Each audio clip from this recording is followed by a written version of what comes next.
3500 jours. C'est le temps qu'on s'est donné pour agir. Agir pour sauver notre planète. Agir pour construire un futur durable. Au XXe siècle, l'entreprise a été un formidable accélérateur de développement humain, améliorant nos modes de vie et repoussant toujours plus loin le champ des possibles. Mais aujourd'hui, le plus grand des défis nous attend. Pour lutter contre le réchauffement climatique, nous avons plus que jamais besoin de nos entreprises pour inventer des modes de production plus durables et façonner une économie plus respectueuse de l'environnement.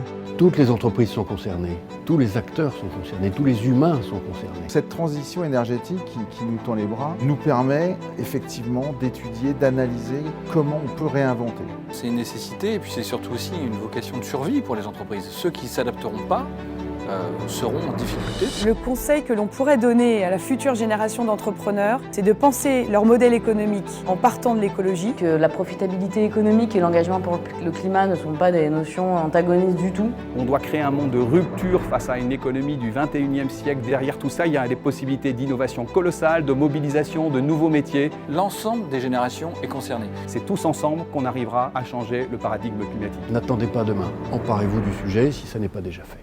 Aujourd'hui, 80% des dirigeants considèrent que le changement climatique appelle à une réaction d'urgence. 67% des dirigeants adapteraient leur entreprise aux enjeux climatiques et environnementaux par conviction plutôt que par opportunité ou contrainte. Et 73% des dirigeants affirment pouvoir réduire leurs émissions dans les 5 prochaines années. 3500 jours pour agir. À partir d'aujourd'hui.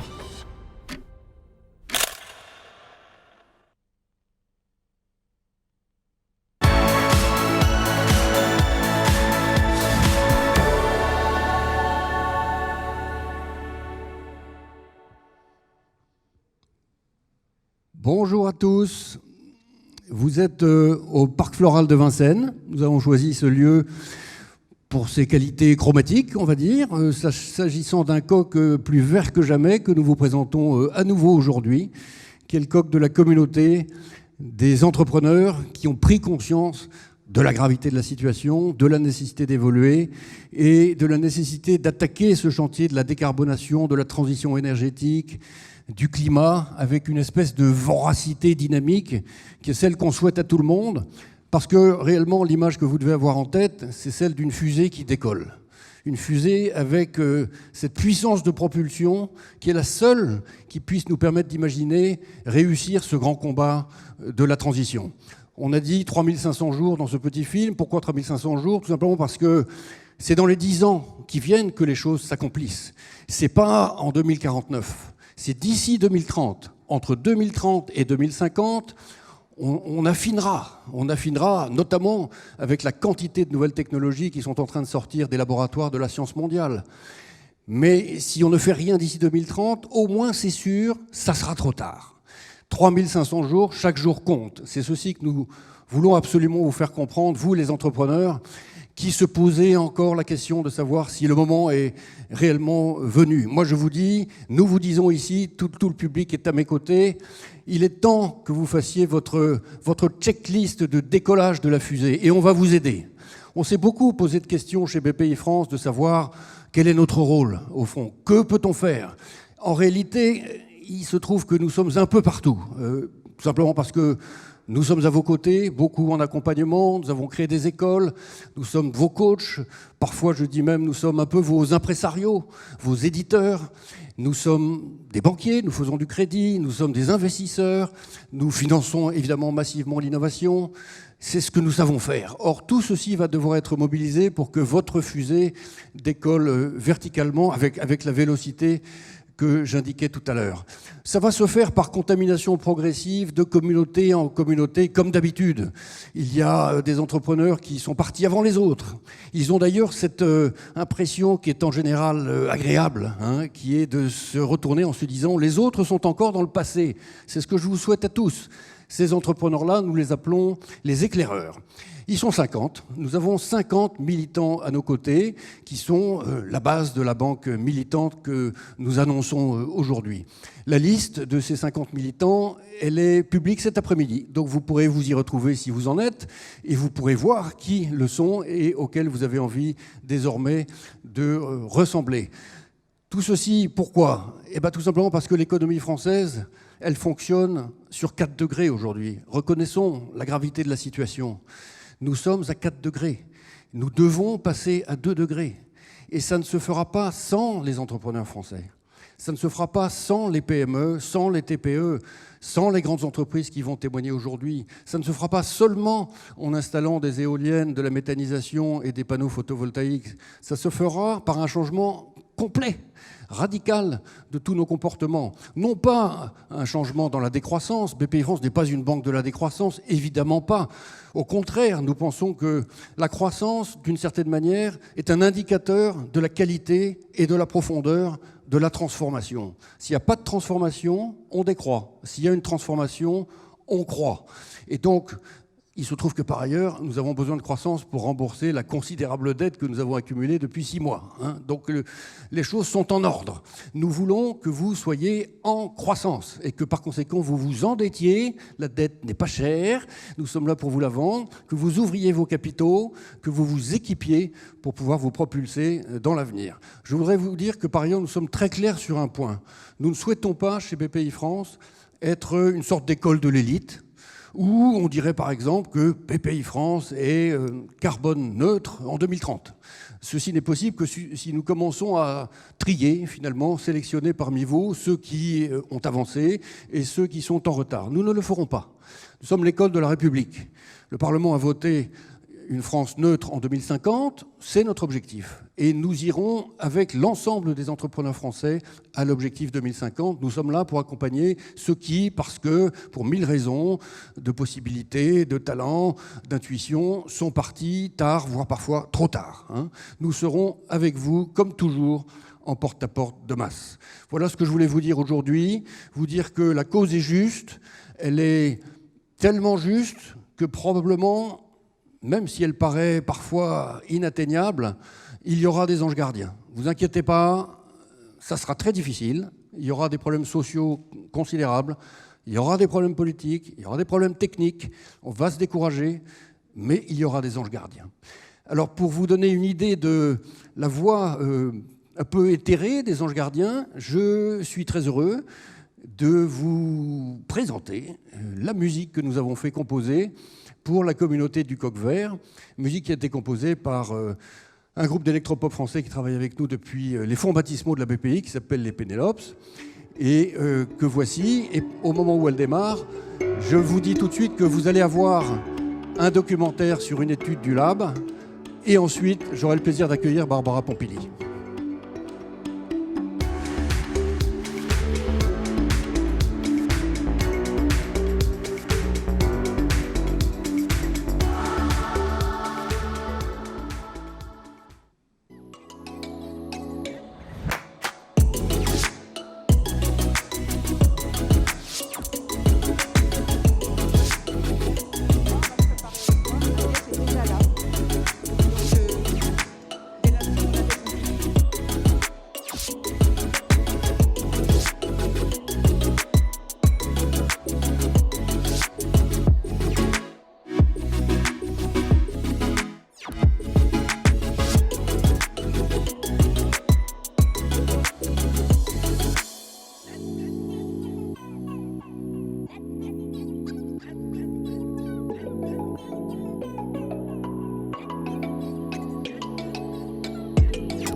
Bonjour Madame la Ministre. Bonjour. Ma première question se référera à ce que vous avez dit lors de notre séminaire commun avec l'ADEME. Vous nous avez dit ce qui compte, ce ne sont pas les milliards, ce sont les projets concrets. Donner la parole aux projets concrets, c'est tout à fait le sens de Jour E, et c'est ce que nous partageons avec les entrepreneurs. parce qu'on pense que la réussite de l'écologie passe par les entrepreneurs. Comment est-ce que vous percevez, vous, l'intérêt de cette journée ? Alors tout d'abord, bonjour, merci pour votre invitation et puis pour cette initiative du jour E. Moi, ce que je vois comme intérêt dans cette journée, c'est de croiser les expériences, c'est de sensibiliser le plus grand nombre d'entrepreneurs et leur montrer que s'engager dans la transition écologique, c'est possible, que le temps où on opposait écologie et économie est un temps révolu et que toutes les entreprises qui se lancent aujourd'hui y trouvent très vite leur intérêt. Et donc, nous, notre rôle, et le rôle que j'ai ici, et je crois qu'on le fait aussi en lien avec l'ADEME, avec la BPI, c'est de lever les freins, de lever les obstacles qui peuvent exister. Et pour cela, eh bien, on travaille sur une écologie du concret, sur une écologie qui soit une écologie au service de tous et avant tout au service de nos entrepreneurs. Ça va me permettre de rebondir puisque vous avez dû voir l'étude du lab que nous avons menée chez BPI France auprès de PME et d'ETI sur justement ce sujet de l'urgence environnementale. Un des grands messages qui en ressort, c'est nous avons des chefs d'entreprise conscients des enjeux, convaincus même des enjeux, mais des chefs d'entreprise qui ont du mal à prioriser ce sujet-là dans leur stratégie. À votre avis, qu'est-ce qui fait qu'on ne passe pas de cet état de conscience à l'action dans les entreprises ? Alors, d'abord, on sent quand même dans votre étude que de plus en plus d'entrepreneurs ont conscience de l'enjeu. Et ça, c'est déjà important. Après, il y a parfois cette difficulté à sauter le pas. Et même si beaucoup d'entrepreneurs voient qu'il y a une attente de la société civile, une attente de leurs salariés, même pour que les choses avancent. Mais quelquefois, il y a des blocages, tout simplement parce que parfois, mettre en place un certain nombre de process, ça coûte plus cher. Et ce fait de sauter le pas est toujours un peu difficile. Et c'est là que nous entrons en jeu. Nous entrons en jeu en aidant, à travers le plan de relance par exemple, à investir massivement dans l'innovation, en mettant aussi des incitations économiques, par exemple comme des bonus pour l'achat de véhicules plus vertueux ou pour la décarbonation d'un certain nombre de process. On peut aussi compenser les écarts entre des coûts qui sont des coûts classiques et des coûts quand on met en place des mécanismes de décarbonation. Bref, tous ces éléments-là doivent être mis en avant pour que les entrepreneurs sachent que ça existe. Et je crois que le rôle aussi de l'ADEME et de la BPI est aussi de passer cette information. Il y a les Diag Ecoflux, par exemple, qui permettent d'aider les entreprises à voir où elles en sont et comment elles peuvent agir. Donc les freins, ils existent, mais en les analysant, et votre étude le permet, eh bien, on peut les dépasser et permettre aux entrepreneurs de sauter le pas. Cet après-midi, nous avons la chance à Joureux de faire se rencontrer des chefs d'entreprise, des institutionnels, des porteurs d'innovation au service des enjeux climatiques, mais aussi cette nouvelle génération qui s'engage dans la société ou dans la vie professionnelle sur ces enjeux-là. Qu'est-ce que vous avez envie de leur dire aujourd'hui ? Ce que j'ai envie de dire à tous les entrepreneurs que vous allez rencontrer aujourd'hui, c'est que maintenant c'est à eux de jouer. Allez-y, allez-y. Vous êtes des acteurs importants de la transition écologique. Vous avez un magnifique défi devant vous et nous, on sera à vos côtés pour vous aider. On vous aidera à décarboner vos process. On vous aidera à incorporer de la matière recyclée, par exemple, dans vos matériaux. On vous aidera aussi à trouver des alternatives au plastique à usage unique. On vous aidera à reconcevoir vos produits pour qu'ils soient moins émetteurs de gaz à effet de serre. Pour tout cela, ils ont des partenaires institutionnels que sont la BPI, que sont l'ADEME, que sont aussi les CCI. Et avec tout ce réseau, on va y arriver et on va se construire un beau monde pour demain. Merci beaucoup, Madame la Ministre. Merci à vous.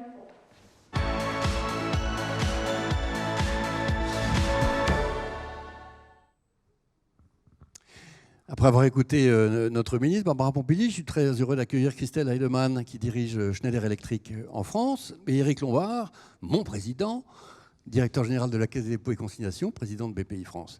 Donc, si tu permets, Christelle, je vais commencer par demander à Éric de présenter la stratégie de la Caisse dans le domaine de la transition climatique, sachant que la Caisse, qui possède, comme chacun ici le sait probablement, un petit peu moins de 50% du capital de BPI France, et BPI France ont annoncé en septembre dernier un plan très important, à 40 milliards d'euros sur 5 ans, d'investissement dans la transition climatique. Merci Nicolas. Bonjour à toutes et à tous. Nous sommes effectivement ensemble des militants de la cause climatique et on représente en fait la finance utile, la finance qui est un levier de transformation de notre économie. Donc peut-être pour ouvrir le débat, deux thèmes que je voudrais présenter. D'abord, notre rôle d'investisseur, et ça c'est quelque chose que nous faisons ensemble évidemment, mais la Caisse des dépôts, c'est un portefeuille de 95 milliards d'euros d'actions dans des entreprises. Nous sommes un actionnaire extrêmement exigeant et nous incitons les entreprises du portefeuille à se mettre dans une trajectoire 1,5 degré. Nous les accompagnons pour cela, nous leur donnons du temps, parce qu'il faut du temps pour ça, et tu l'as dit dans tes propos introductifs, mais nous sommes très exigeants. Et si en revanche, les entreprises ou telle entreprise du portefeuille ne veut pas se mettre dans cette trajectoire, eh bien, à ce moment-là, c'est effectivement un échec. Mais nous sortons de son capital parce que nous voulons que notre portefeuille soit rapidement décarboné. Depuis les 5 dernières années, on a opéré une baisse de 44% des émissions carbone du portefeuille. On va continuer. Et puis, la Caisse des dépôts, c'est aussi un groupe. Et les entités du groupe doivent être exemplaires. Transdev, opérateur de mobilité publique, est un opérateur, le premier opérateur européen de mobilité zéro carbone, avec de plus en plus des bus à hydrogène, des bus électriques. Et puis il y a aussi la Poste, dont nous nous sommes rapprochés il y a un an. Et la Poste est le premier opérateur européen qui a une offre totalement décarbonée. Ça fait partie du cœur de son modèle. Donc chaque entité du groupe doit être exemplaire en matière de transition écologique et énergétique. Merci Eric. Christelle, j'ai vu, il se trouve que BPI France est actionnaire de pas mal de grandes entreprises cotées, et l'une d'entre elles nous a annoncé l'autre jour en conseil d'administration avoir retenu Schneider Electric pour toute sa transition climatique. Et donc, alors évidemment c'est fantastique, est-ce que tu pourrais nous dire ce que ça veut dire quand Schneider Electric vend à une grande entreprise mondiale, multinationale, une prestation qui est, eh ben je vais vous le faire, votre transition? Oui, alors d'abord, on aide, on accompagne, mais évidemment, c'est les entrepreneurs et c'est les entreprises elles-mêmes qui finalement vont faire. Mais c'est vrai que nous, Schneider Electric, ça fait maintenant plus de 15 ans qu'on est engagés, et c'est vraiment une somme de convictions individuelles, mais de convictions d'organisation sur le fait qu'on veut être un moteur et on veut apporter un engagement positif pour le climat en accompagnant évidemment nos propres opérations, mais surtout nos clients dans cette transition énergétique, écologique, et en apportant des solutions. Donc ces solutions, ça passe évidemment par le conseil, définir une feuille de route. On n'est pas les seuls à le faire, mais on le fait. Et ensuite, c'est beaucoup de solutions technologiques, puisqu'évidemment, il n'y a pas de mystère. Quand on veut réduire son empreinte carbone, et qu'on commence par son scope 1 et 2, comme on dit entre sachants, mais je pense qu'à cet événement, tout le monde est sachant. Donc, comment on réduit son empreinte carbone sur ses propres opérations? Ça commence toujours par déjà mesurer. Et pour mesurer, il y a des technologies. Et quand on est au cœur des solutions de gestion de l'énergie et qu'on a des compteurs électriques partout, il est assez simple de mesurer et d'ensuite consolider. Et c'est là que le digital apporte une solution. Donc on accompagne nos clients, d'une part, pour faire une feuille de route, qui est souvent mondiale. Ensuite, pour faire des audits, site par site. Et puis ensuite, quand on est sur un site, et là on se l'applique à nous-mêmes, Schneider Electric, puis on s'est engagé nous-mêmes à être neutre en carbone en 2025 sur l'ensemble de notre scope 1 et 2, 2030 à baisser de 35% notre impact carbone, y compris sur l'ensemble de notre supply chain, donc avec tous nos fournisseurs. Il va bien falloir qu'on accompagne nos fournisseurs. Donc on va faire des audits sur les sites, et là, quand on rentre dans une usine, dans un bâtiment, les solutions existent. Aujourd'hui, on a 9 bâtiments en France qui sont neutres en carbone. Ça veut dire qu'on utilise de l'énergie électrique décarbonée, et donc on travaille avec un certain nombre d'acteurs qui seront présents évidemment aujourd'hui. On vient d'abord réduire sa consommation. Et c'est là où il y a quand même un lien entre compétitivité et écologique, puisqu'évidemment, quand on a un industriel et que, comme Schneider Electric, on a réduit de 13% notre consommation énergétique en France dans les 3 dernières années, eh bien, c'est autant d'économies pour le bilan et pour le compte de résultat de l'entreprise. Les patrons et patronnes de PME qui t'écoutent, tu dis on va les accompagner. Qu'est-ce que vous pouvez faire pour eux? Alors en fait, d'abord, on ne le fait pas toujours en direct. Donc quand on travaille avec des grands groupes internationaux, typiquement, on vient les aider à faire des feuilles de route, des audits, mettre en place des outils de collecte. Puisqu'en fait, très peu d'entreprises, quand on est une entreprise avec plein de sites de production partout dans le monde, on n'a pas forcément la vision consolidée de son empreinte environnementale. Et donc, il y a des outils logiciels qui permettent de venir collecter toutes les factures partout dans le monde. On vient, avec des modèles d'intelligence artificielle, coller ça avec les...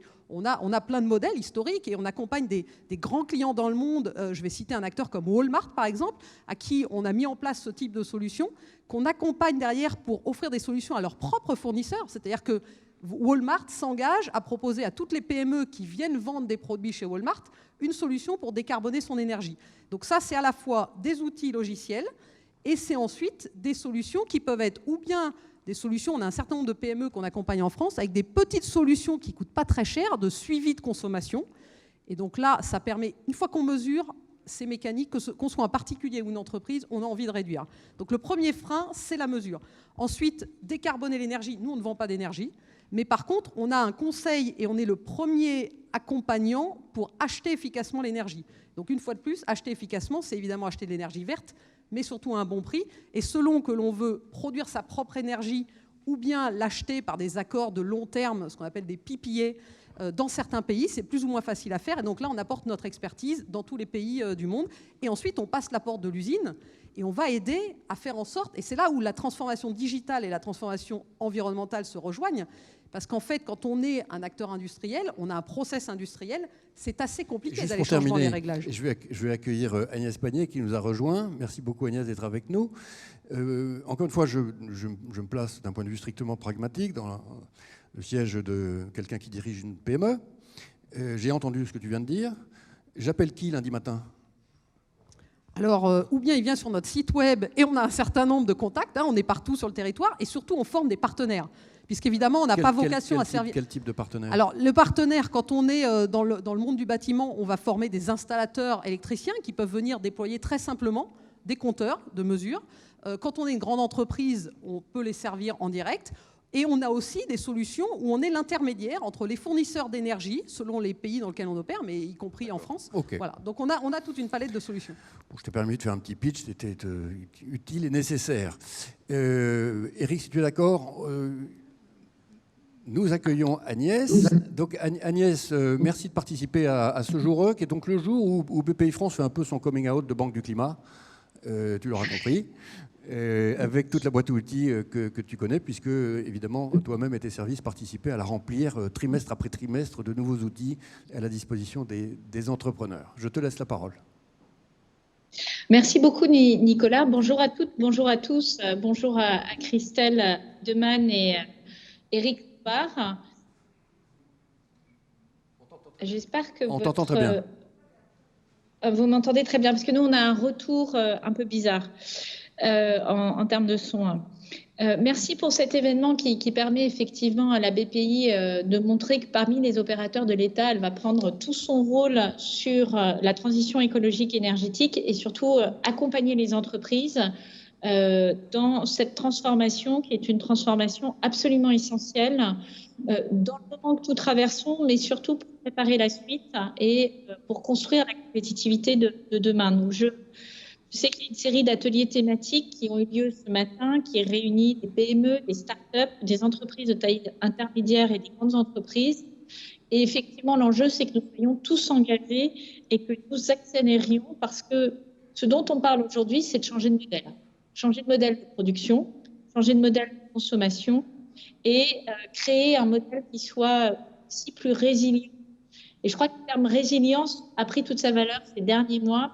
On a pu observer à quel point, à certains endroits de notre économie, on pouvait être vulnérable au niveau européen.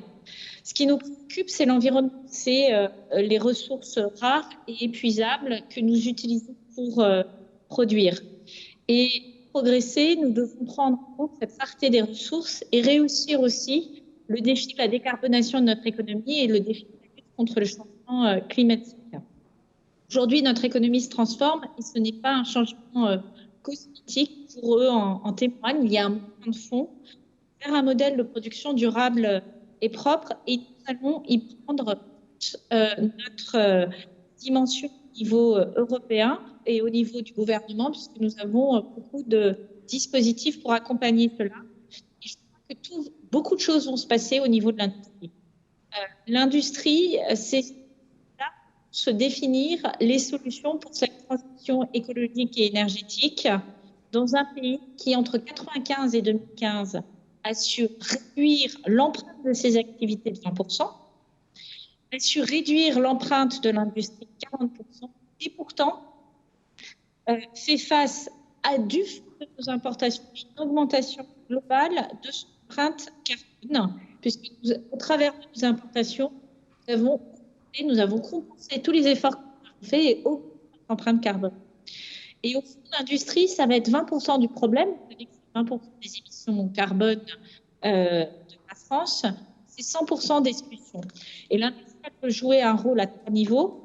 Réduire les émissions des sites industriels, notamment français, en accompagnant la performance d'efficacité énergétique et chaleur de l'usine.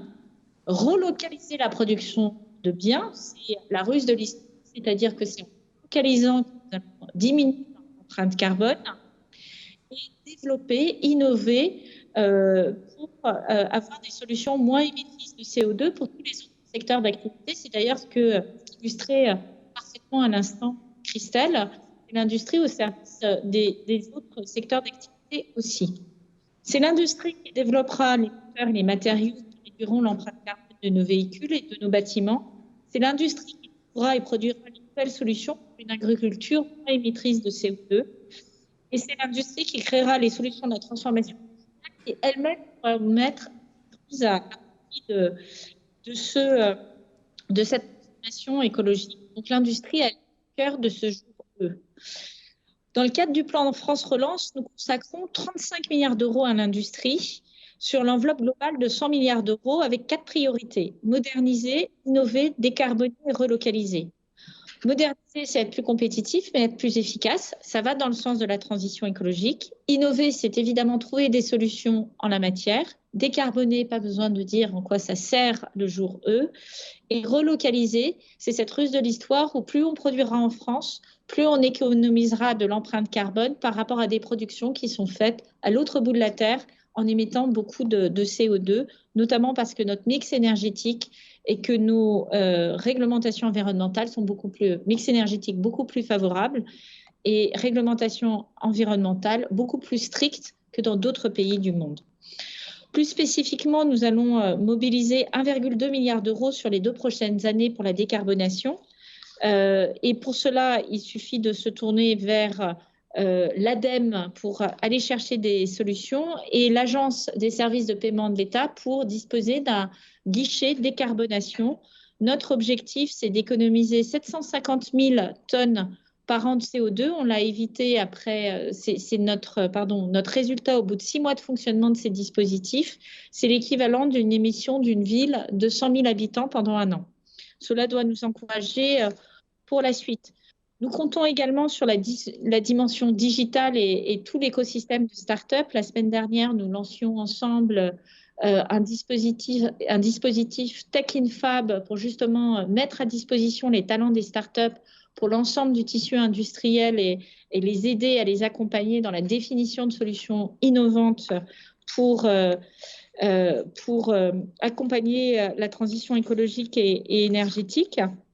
Et puis, nous allons consacrer des moyens exceptionnels à l'innovation, 11 milliards d'euros, dans des secteurs qui sont très liés à la question de la transition écologique énergétique. Je pense en particulier à l'hydrogène vert, évidemment, qui sont une des solutions que nous allons utiliser pour rendre crédible cette transition. La transition écologique et énergétique, c'est aussi l'économie circulaire. Et là encore, nous allons mettre l'industrie au cœur du sujet et consacrer 500 millions d'euros pour révolutionner la façon dont nous produisons en nous appuyant sur le recyclage. Cela doit par exemple nous permettre de tendre vers un objectif de 100% de plastique recyclé en 2025, qui est l'objectif fixé par la loi anti-gaspillage pour une économie circulaire. Et nous accompagnons spécifiquement les PME dans les territoires qui bénéficient de ce soutien. Je pense par exemple à une PME que j'avais visitée en Côte d'Or de 19 salariés, Régé Plastique, qui a reçu une aide de plus de 400 000 euros pour incorporer des plastiques recyclés dans ses produits. Et donc, c'est une manière d'être plus résilient et aussi de répondre à un contexte où le prix des plastiques vierges se sont envolés depuis 1 an, comme beaucoup de prix de matières premières. La décarbonation et l'économie circulaire sont indissociables puisque recycler une tonne de plastique, c'est éviter entre 1,3 et 2,2 tonnes d'émissions de gaz à effet de serre. Et c'est aussi créer de l'emploi en France puisque nous créons 8 emplois toutes les 1000 tonnes de plastique recyclé. Donc on voit que tout est parfaitement intriqué. Et puis la transition écologique et énergétique, ça va être d'inventer des nouvelles solutions dans le domaine de l'énergie. Et évidemment dans le domaine des énergies renouvelables. Nous avons des attentes fortes, notamment sur la filière photovoltaïque et la volonté de constituer une filière qui soit complète, ce qui n'est pas le cas aujourd'hui, pour atteindre les objectifs que s'est fixé le gouvernement en termes de répartition du mix énergétique en 2028. Pour cela, nous prenons l'engagement de bonifier le critère carbone dans la production des panneaux produits sur notre sol. Et nous avons lancé une alliance européenne pour le photovoltaïque que j'ai annoncée le 2 mars dernier aux côtés de la commissaire à l'énergie, Kadri Simpson. Parallèlement, nous continuerons à soutenir les acteurs français historiques de cette filière qui portent des projets innovants. J'ai mentionné le développement de l'hydrogène. Là aussi, c'est un plan spécifique de 7 milliards d'euros à investir d'ici 2030 pour bâtir toute la filière, les électrolyseurs, les réservoirs, les piles à combustible, avec l'idée de devenir une nation pionnière de la mobilité décarbonée. Et en plus de l'hydrogène, en plus de l'effort que nous faisons sur la batterie électrique, nous allons accompagner les secteurs de l'automobile et de l'aéronautique pour basculer dans cette mobilité décarbonée et du ferroviaire. C'est ce que nous faisons notamment en soutenant le projet coporté par Stellantis et Total via leur filiale Saft pour construire une gigafactory de batteries électriques à Douvrin, donc redevenir souverain sur la question des batteries électriques. Enfin, nous sommes engagés sur la vision européenne de la transition écologique et énergétique et nous portons aux côtés du commissaire Breton tous les projets qui visent à accélérer l'investissement et l'innovation dans ces domaines-là. Et là aussi, ça doit profiter bien sûr aux grands groupes, mais à tout l'écosystème des PME et des entreprises de taille intermédiaire. Et pour étayer ces sujets-là, c'est le travail que nous faisons de lancer des appels à manifestation d'intérêt. Donc, quel est le point d'entrée? C'est la BPI, c'est la Direction générale des entreprises et c'est l'ADEME, pour répondre très concrètement à la question que tu pourrais poser.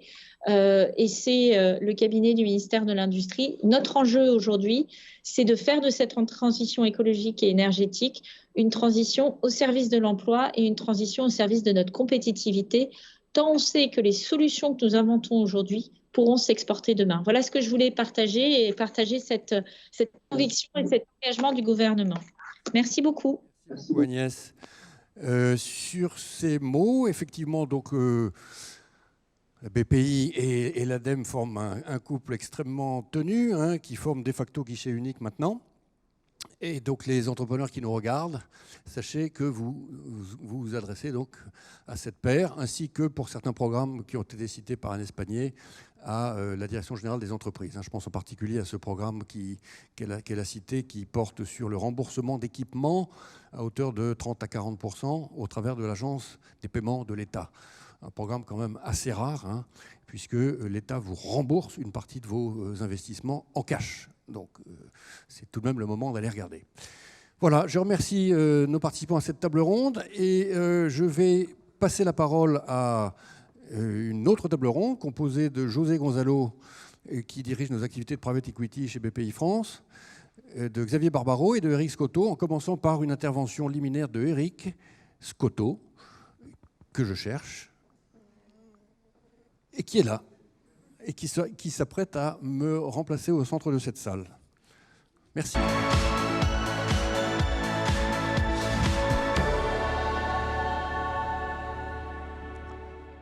Historiquement, l'éclaireur était défini dans le Littré comme un soldat qui part à la découverte.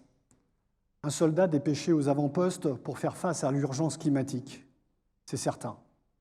Mais aussi toujours prêt à la découverte et motivé par l'aventure humaine. C'est pour moi l'ADN de l'entrepreneur. Alors merci à la BPI de m'avoir proposé d'être en éclaireur et de pouvoir être devant vous aujourd'hui. C'est un véritable honneur. Pour moi et le collectif AQO que je représente aujourd'hui, Entrepreneur par nature, ce n'est pas seulement notre devise, mais notre art de faire ensemble, de promouvoir un nouveau modèle énergétique, décentralisé et durable, au cœur des territoires, avec nos partenaires depuis bientôt 20 ans. Nous sommes des entrepreneurs par nature, pour la nature. L'essence de notre entrepreneuriat pourrait se résumer en 2 mots. Intelligence collective. Cette notion est fondamentale pour entreprendre, car sans elle, rien de durable ne peut émerger. L'intelligence collective, qui désigne la capacité d'une communauté à faire converger intelligence et connaissance pour avancer vers un but commun, celui inspiré par l'éclaireur. Aujourd'hui, la Covid-19 nous a brutalement repositionnés à notre juste place, celle d'un tout petit habitant de la planète Terre. Et contrairement à ce que disent certains, le temps nous manquera pour prétendre atténuer les conséquences de la présence de l'homme sur Terre. C'est au cœur de cette nouvelle ère, appelée l'Anthropocène, que nous devons agir plus que jamais. La responsabilité première de l'entreprise du XXIe siècle doit être de veiller à l'entretien de son environnement et au-delà de ça, à sa régénération. Car il ne s'agit plus de faire mieux, il s'agit de faire bien. Et pour cela, cela impose de faire autrement. C'est bien là aussi une des missions de l'entrepreneur, trouver son chemin, ou plutôt les chemins, mais sans jamais oublier son but et la mission que l'on s'est fixée. Pour atténuer les effets du changement climatique, pour nos sociétés, l'urgence n'est plus à la transition, mais à l'action. Des solutions existent pour cela. Elles ne sont pas uniquement technologiques. Elles peuvent être aussi liées à des changements de comportement, à des changements de process au sein de l'entreprise, quelque part. Chaque pas compte. Et même si, récemment, Nicolas Hulot déclarait que, en fait, les petits pas ne suffisent plus, chacun d'entre nous, chaque entreprise se doit de faire sa part. Et en fait, les investissements qui semblent peser pour vous aujourd'hui, j'en suis sûr, vous rendront plus fort demain. Mais ce qui nourrit mon espoir ces derniers temps, c'est de constater que de plus en plus de chefs d'entreprise considèrent que les impacts sociétaux, les impacts environnementaux positifs induits par leur entreprise participent à l'appréciation de sa valeur au même titre que les indicateurs financiers. Enfin, pour moi, vous l'aurez compris, l'entrepreneuriat aujourd'hui, c'est celui de l'engagement, celui de l'audace, celui de la résilience. Alors c'est à vous maintenant de devenir des éclaireurs et de tracer votre chemin. Je conclurai par une pensée de Paul Éluard qui disait « Il n'y a pas de hasard, il n'y a que des rendez-vous ». Alors, soyez au rendez-vous de votre histoire, entreprenez vous aussi pour le bien commun. Nous avons besoin de vous, ce monde a besoin de nous maintenant.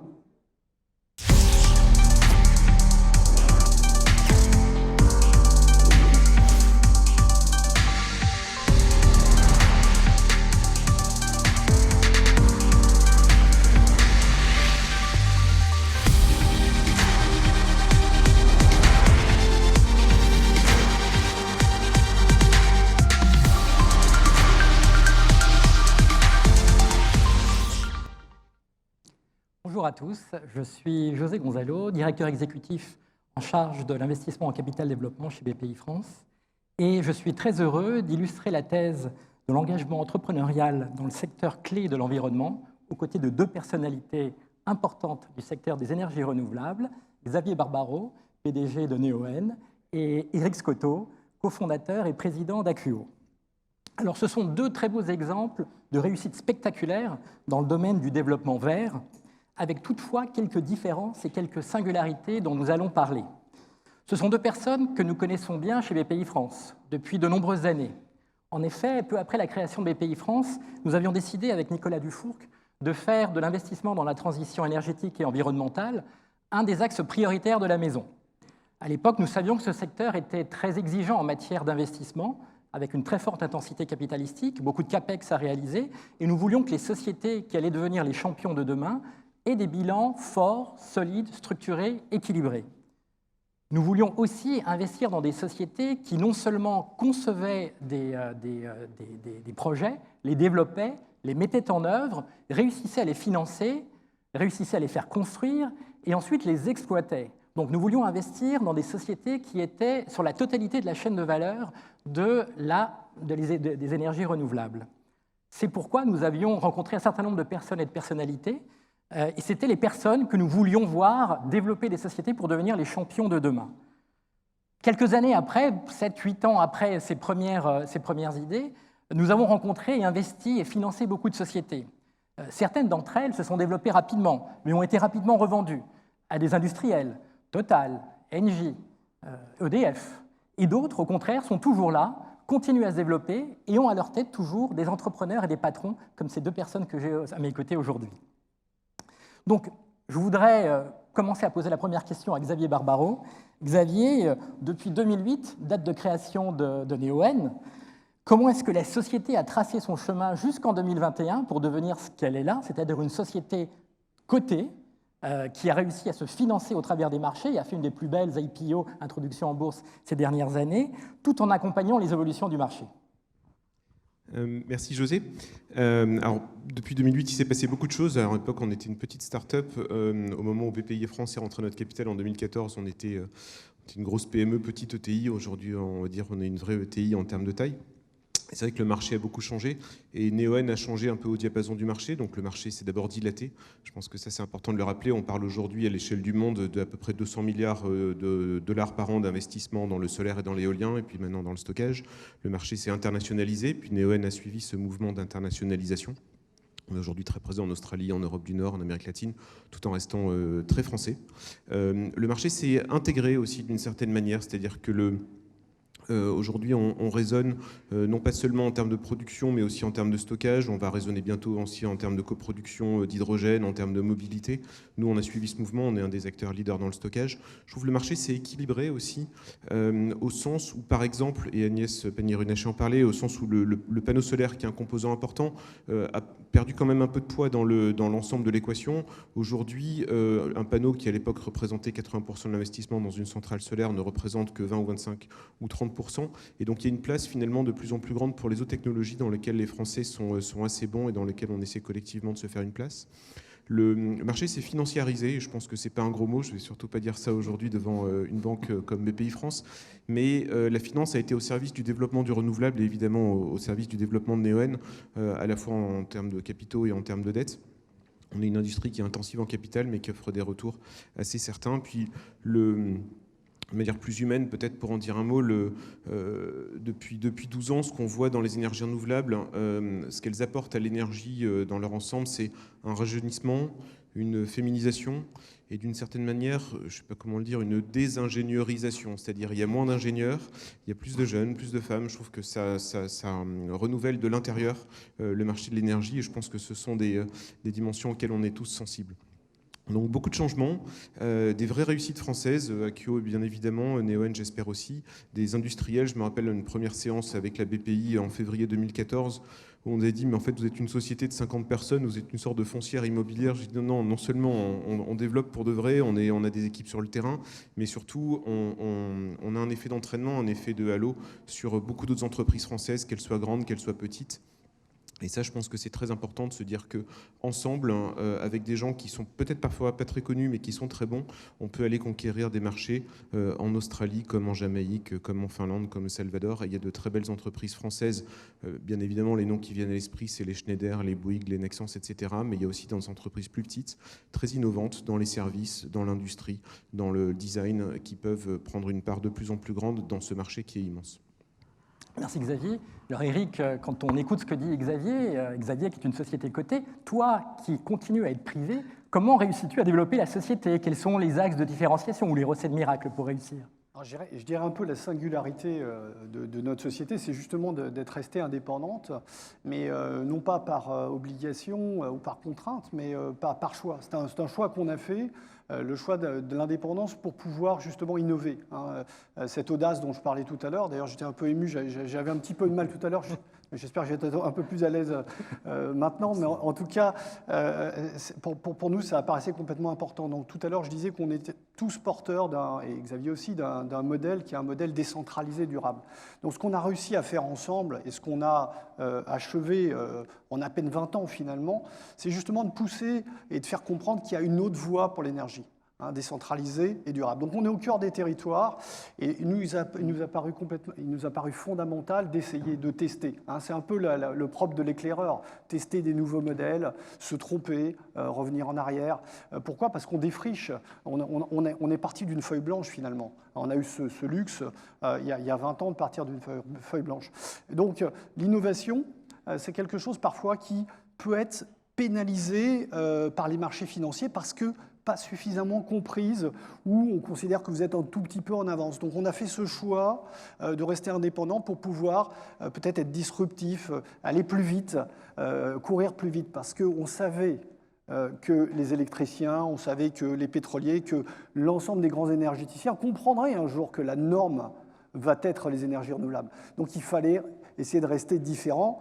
Nous sommes en Ligue 2 des énergies renouvelables, on ne sera jamais en Ligue 1, mais ce n'est pas grave, on est très heureux de cette façon-là et on pousse en innovant, notamment, je ne sais pas si tu te rappelles, mais on avait déjà été accompagné par vous, et notamment par la Caisse des dépôts à l'époque, lorsqu'on a eu cette idée folle de créer une tuile solaire. Alors pourquoi créer une tuile solaire ? Créer une tuile solaire parce que les toitures représenteront à peu près 15% de la production mondiale d'énergie, c'est absolument colossal d'utiliser ces toitures perdues. Donc il fallait qu'elle soit, cette tuile, bien sûr, étanche, productrice d'énergie, mais aussi esthétique. Et c'était ça la clé. Et avec la Caisse des dépôts à l'époque, ça s'appelait la Caisse des dépôts encore, on s'était dit, entre 2008 et 2011, on va construire la plus grande toiture intégrée au bâti au monde, une toiture en tuiles solaires. Bon, le temps a passé, et récemment, on s'est dit, avec la Banque des territoires, parce qu'entre-temps, ça a changé de nom, on s'est dit, il est absolument essentiel, si on veut accélérer la transition énergétique, de permettre aux entreprises, aux collectivités locales, d'avoir les moyens de s'engager et de faire leur part, comme je le disais tout à l'heure. Parfois, ce n'est pas le bon contexte économique. Donc on a décidé avec la Banque des territoires de créer une société commune qui s'appelle Atrium. Je l'annonce puisque c'est un scoop. On l'annonce, on avait décidé avec Eric Lombard tout à l'heure de l'annoncer aujourd'hui. Et Atrium, c'est une solution de tiers investisseurs pour permettre aux entreprises, aux collectivités locales, aux lycées, aux collèges de se payer une nouvelle toiture électrifiée, de ne pas en avoir le coût de financement et le coût d'exploitation, c'est-à-dire d'avoir l'usage de cette toiture avec une tuile solaire esthétique fabriquée en France, parce que là aussi ce n'est pas une fatalité. C'est important de savoir qu'on a une richesse, un savoir-faire en France en matière d'ingénierie, en matière de logistique, en matière de fabrication de millions de pièces. Il y a un savoir-faire industriel. On a décidé de relocaliser cette production à Châtellerault et on va, d'ici les 5 ans qui viennent, produire 1 gigawatt par an de tuiles solaires. Pourquoi ? Parce que le marché européen est colossal. C'est 680 térawattheures par an possible. C'est 25% du besoin énergétique de l'Europe que l'on pourra faire à partir de nos toitures. Écoute, merci pour cette annonce, Eric. Xavier, si on se place dans le monde de l'après-demain, est-ce qu'il y a encore des opportunités à saisir ? Et je voulais aussi que tu nous, en parlant d'opportunités, que tu nous dises comment est-ce que tu as réussi à convaincre Elon Musk de faire un partenariat avec toi ? Alors dans le monde de l'après-demain, il y a bien évidemment encore beaucoup d'opportunités. On est dans un secteur qui va continuer à grandir, qui va d'abord adresser de nouveaux territoires, qui va ensuite continuer à se sophistiquer en termes de stockage. On va reparler d'Elon Musk et de Tesla, mais pour donner un exemple, Neoen fait aujourd'hui du solaire en Irlande, du solaire aussi en Scandinavie, qui est quelque chose, je pense, qui aurait fait sourire ou rire il y a 5 ans. Donc aujourd'hui, on voit que la frontière de pertinence du renouvelable continue à être repoussée vers dans des nouveaux territoires. Et donc ça va évidemment nous donner des nouveaux marchés, sachant que dans les pays dans lesquels on est déjà, il y a encore évidemment beaucoup de choses à faire. En France, il va y avoir plus de solaire, plus d'éolien, plus de stockage, que ce soit en toiture ou au sol, comme le fait Neoen. Donc les perspectives sont encore immenses.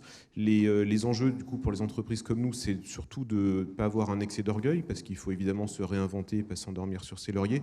Mais l'autre écueil, un peu paradoxalement, c'est pas non plus avoir un excès d'humilité. C'est-à-dire qu'il ne faut pas s'auto-censurer. Il y a beaucoup de choses qui peuvent être faites, y compris par des entreprises de taille moyenne. Et donc, il ne faut pas hésiter à aller vers ces nouveaux marchés. Et je rebondis sur ta question sur Elon Musk. On a eu ce moment un peu étonnant en 2017. On participait à un appel d'offres en Australie pour une grande batterie, donc un appel d'offres organisé par un gouvernement qui s'adressait à des gens comme nous, donc des vendeurs d'énergie, mais dans lequel Tesla, qui était lui fournisseur de la solution technique, avait très envie de gagner. Et donc Tesla, on va dire schéma un peu inversé par rapport à la logique habituelle, cherchait en tant que fournisseur qui allait être son meilleur client, donc le client qui avait les meilleures chances de gagner. Et donc, il avait découvert qu'il y avait une boîte française un peu inconnue avec un nom étrange, donc Neoen en Australie, qui avait apparemment la bonne équipe, le bon projet.